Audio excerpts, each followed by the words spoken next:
Ernesto Guevara de la Serna, plus connu sous le nom de Che Guevara, est né le 14 juin 1928 à Rosario, en Argentine. Il était le fils d'une famille aisée de la classe moyenne supérieure et un grandiose dans un environnement confortable. Son père, Ernesto Guevara Lynch, était un architecte et sa mère, Celia de la Serna, était issue d'une famille de la haute société argentine. Che Guevara a suivi une éducation traditionnelle et a fourni des écoles catholiques. Il était un élève brillant et passionné de littérature et d'histoire, mais a également montré un intérêt pour les sciences. Pendant son adolescence, il a voyagé avec sa famille à travers l'Argentine et a découvert la beauté de son pays. Après avoir obtenu son diplôme d'études secondaires en 1947, Che Guevara s'est inscrit à la faculté de médecine de l'Université de Buenos Aires. Pendant ses études, il a effectué un voyage à travers l'Amérique du Sud à moto avec son ami Alberto Granado. Ce voyage lui permet de découvrir la pauvreté extrême de la région et l'amène à se tourner vers les thèses révolutionnaires d'inspiration marxiste. Ce périple est raconté dans son livre intitulé « Voyage à motocyclette », publié en 1952. Après avoir obtenu son diplôme de médecine en 1953, Che Guevara a travaillé brièvement en Argentine avant de se rendre au Guatemala, où il a rejoint le gouvernement socialiste du président Jacobo Arbenz.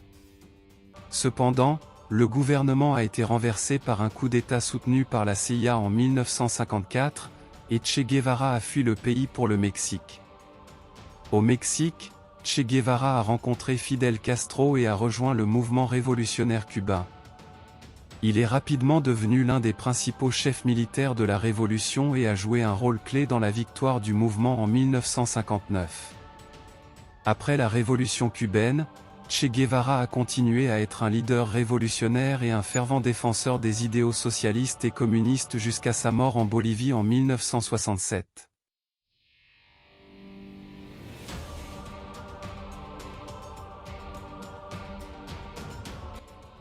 Ernesto Guevara s'est engagé dans la révolution cubaine aux côtés de Fidel Castro en 1956. Après avoir quitté l'Argentine, il a voyagé à travers l'Amérique latine, s'imprégnant de l'injustice et de la pauvreté qui y régnait.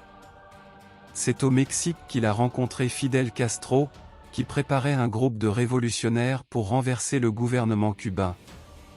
Guevara a été recruté dans le groupe et a navigué avec eux vers Cuba. Après avoir atterri, ils ont été attaqués par l'armée cubaine et la plupart des révolutionnaires ont été tués ou capturés. Guevara et Castro ont réussi à s'échapper et ont commencé à organiser une nouvelle rébellion. Guevara est rapidement devenu l'un des commandants les plus importants de la guérilla. Il a mené plusieurs batailles clés, notamment la bataille de Santa Clara, qui a permis aux forces révolutionnaires de prendre le contrôle de la ville et a conduit à la chute du dictateur Batista. Guevara a ensuite occupé des postes importants dans le nouveau gouvernement cubain, notamment celui de ministre de l'Industrie, où il a cherché à industrialiser le pays. Il a également continué à promouvoir la révolution à l'étranger, se rendant en Afrique, en Asie et en Amérique latine pour soutenir d'autres mouvements de libération. C'est grâce à son rôle important dans la révolution cubaine que Che Guevara est devenu un symbole de la révolution et de la lutte pour la libération dans le monde entier.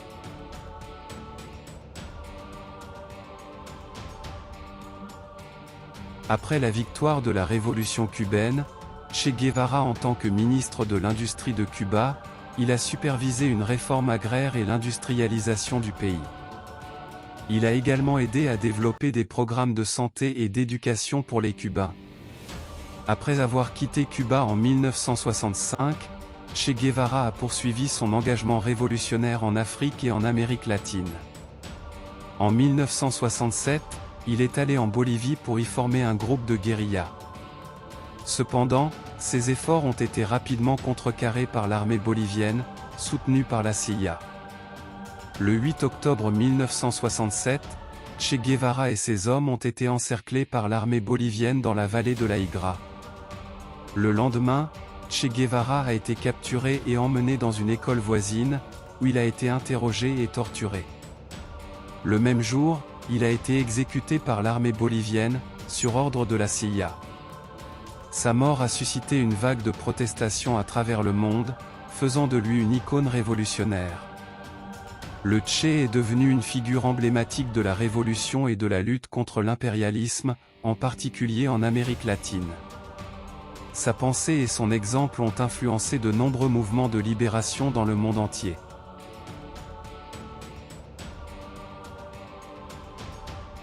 L'héritage de Che Guevara a eu un impact significatif sur les mouvements révolutionnaires et sociaux dans le monde entier. Sa philosophie de lutte contre l'impérialisme et pour la libération des opprimés a inspiré des générations de militants et de révolutionnaires.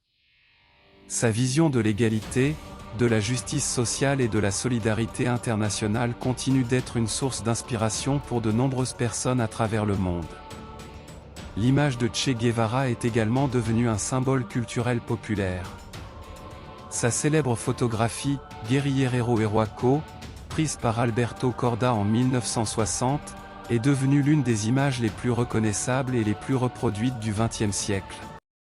Son visage est apparu sur des t-shirts, des affiches, des graffitis, des tatouages et de nombreux autres objets.